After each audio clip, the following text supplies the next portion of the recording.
Well, some interesting developments there for trade in the region.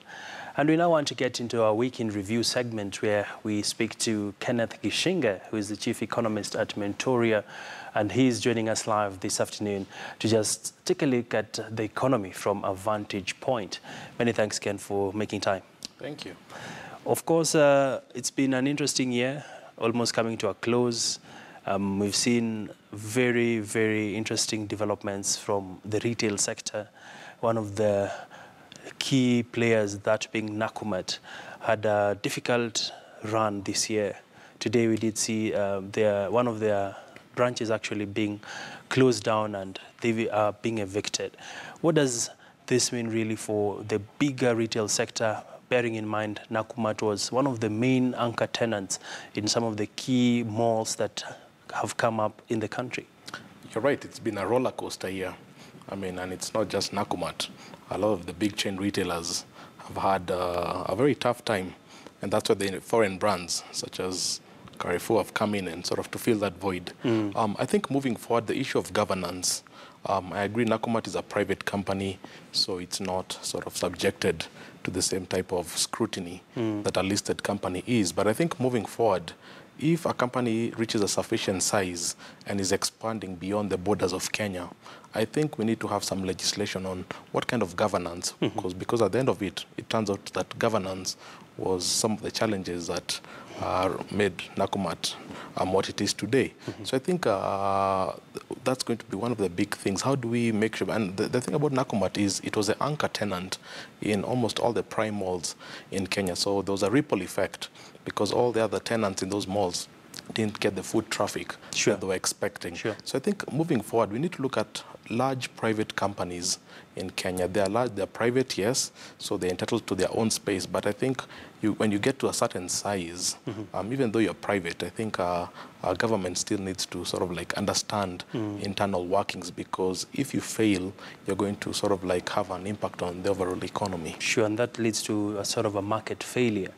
And of course, the economists, I was actually having a chat with the CBK governor, and he was saying there's no one who is too big to fail, confirming the narrative. And let's take a look at now the currencies. We did see it's been a bullish year for other currencies. For Kenya's currency, at some point we were among the worst performing. Of course, Zimbabwe was also top on the charts, and of course the Ghanaian cedi.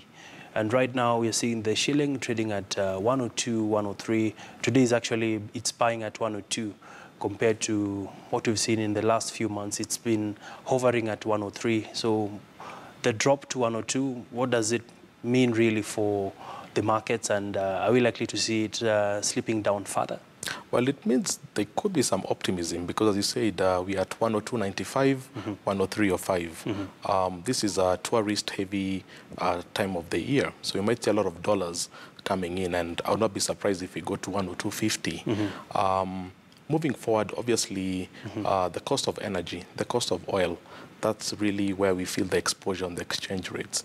And for me, if we can have a good conversation around renewable energy, because that's what really depletes our dollars, food and energy. Because it's foreign denominated. Exactly, and you have no control over that. You can only buy in dollars. So I think moving forward, we need to think through our dollar dependability, because if you think about it, the Kenya shilling right now has been under immense pressure, not just internally, but even the dollar itself has been rallying because of all what's happening in the States. There's been some level of confidence in the States. So you have a strengthening dollar and you have a weakening shilling. So net-net, you get a bigger depreciation. So I think moving forward, and this is where the CBK comes in, because the primary mandate of CBK is price stability. How do we make those reserves hit 5 months? I think the law says they should have 4 months of import cover. Correct. Can we hit 6 months? Many countries are doing 6 months of import cover. That's what gives investors that kind of resilience. And where are we going to get those dollars from? It's the same sources. It's your tourism, it's your horticulture, it's your diaspora remittances, it's your tea and coffee. So how do we... And even the FDI. And even FDI. So how do we make the country more attractive? How do we make Kenyan assets more attractive that there are enough American dollars wanting to buy Kenyan assets? Interesting.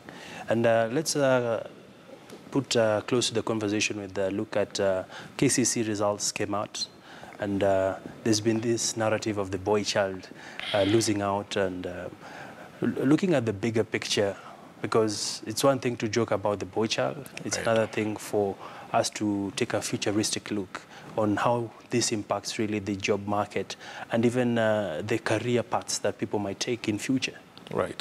No, you're right. I think that debate was very distracting, because the way it's being framed in sort of many conversations, many fora, is the boy child is lagging behind the girl child. I mean, if you look at the statistics, it's actually not true.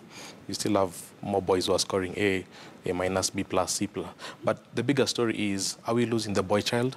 Is there less mentorship for the boy child? But I think the bigger conversation should be, is there equal opportunity in this market? And I think Kenya is doing very well compared to West Africa and South Africa. I speak to a lot of people from West Africa who come here and they talk of women empowerment in Kenya is probably top in Africa. Probably only Rwanda has more empowerment of women than Kenya. And so Uganda to some extent. And Uganda to some extent. So I think it's something we need to be proud about, that we are getting towards gender parity, which is something we could not have imagined sort of like 20 years ago.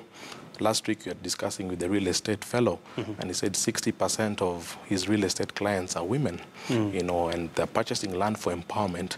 So I don't think it's something we should complain. I think the bigger question is there equal opportunity in the labor market? Yeah. Commercial banks, we've seen a big rise in the women, in women sort of taking up senior positions. So I think when you talk about mentorship, it can't be for one area. It has to be for both male and the female. So I think that debate has been sort of like distracting. I think it's something Kenya should be proud of, because I don't think we have any similar countries that have that kind of sort of like parity besides the two countries that you've mentioned. All right, great insights. Always a pleasure having you, Ken. Thank you very much. And Merry Christmas in advance, in case we don't get to see each other. Have a good one. Well, that is